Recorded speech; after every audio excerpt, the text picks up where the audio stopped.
Hi everyone, Neil Welch, agility coach here. Now we focus quite a lot, I think anyway, with our agility performance on the attackers. Okay, the guys who are making the line breaks, making the scores, they're the examples that always come up trumps for us. Okay, it's very hard actually trying to pick out clips where you see really good defensive positioning, just because they're not always game breaking. It's just stuff that happens that shuts out the opposition, and it happens play after play after play. But it's really important from stopping the opposition from ticking that scoreboard over. Okay, so we're going to focus a little bit more on some defensive movements. Now, very often when we're defending, we're having to start using our backwards movement. Now, we talked a little bit previously about how we backpedal, how we do some crossovers, and the importance of our body position. What we're going to start thinking about now is what happens if somebody turns to take us on or tries to take us on around the outside, and we've got to transition from a backwards into a forwards movement to go with them. And again, unless you practice this, it's not something that you necessarily develop. I remember coaching a group of athletes, and just as part of the warm-up, I was getting them all to just jog backwards, asked them to turn and go, and 3 or 4 of them fell over in trying to do the movement. You know, really upright, turn, lost their feet, and they hit the ground. So it's not necessarily something that develops naturally. Okay, so a little bit of practice in this, and it's really going to improve your defensive positioning and your defensive movement. So we're simply going to look at how we move backwards and then transition into going forwards.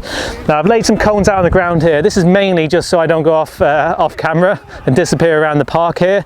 But I'm also going to use a bit of a marker as a cue for me for when I go. Okay. So again, we talk about our position, our body position. Now, if this is a high speed movement, so we've got somebody coming at us quite quickly, then we're going to be quite upright, but we still have our hip dominant position. I'm going to go through this example as if it was slow speed, so we're going to be much lower.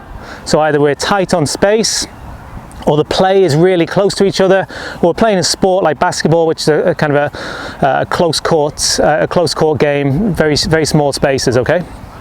So we get nice and wide with our feet, the weight is on the front of the foot and our hip dominant position, and we start off just by moving backwards, that's all. And I want you to play around with the feet positions, so we can either go with a side shuffle, kind of like a crab step, we can try a back pedal, and we can try a crossover. Now again, you're going to need all of those types of movements at some point when you're transitioning backwards. The key feature of all of them is that we're in our hip dominant position and we've got a nice wide base support with the weight on the front of the feet. If the weight's on the heels, I'm going to find it very difficult to respond if my man suddenly stops and wants to try and step back inside. Okay, so the weight has to be up on the front of the foot. Can't stress that enough. Okay. Now, the big thing we're going to talk about in this drill is actually what happens when we've been moving backwards and then we're going to turn and go. Okay, the key here is, again, our positioning. The more upright we are, the more laboured and slow that turn is going to be. So we have to make sure we're staying low, and we have a turn, we have a whip of the shoulder, and then we can get into our acceleration stride. So again, I'm just going to work back between the 2 yellow cones and then turn and go. Again, you can change the distances of these cones in order to make sure that you're carrying more speed, or if you want a longer burst and you want to add in a bit of acceleration training as well. I'm just keeping it nice and small, just because I want to do a few reps and just get a bit of fluency to my movement. And again, like, you just have to become really familiar with these positions and have your body get used to being in these positions and trying to turn and move side to side. If you don't practice it, you're not going to get better at it.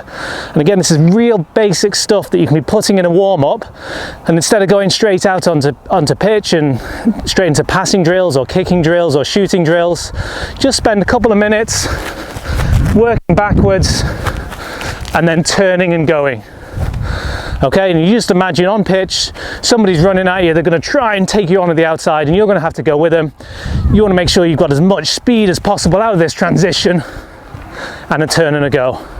And the other key thing, guys, is you just got to make sure you work it off both feet. There's no point being a really good defender when somebody goes off this way, but if you've got to turn off the other shoulder and you fall flat on your face. Okay, so both feet, start small, body position is really important. Get a real big whip into that acceleration. Add it to your warm-ups and see how you get on.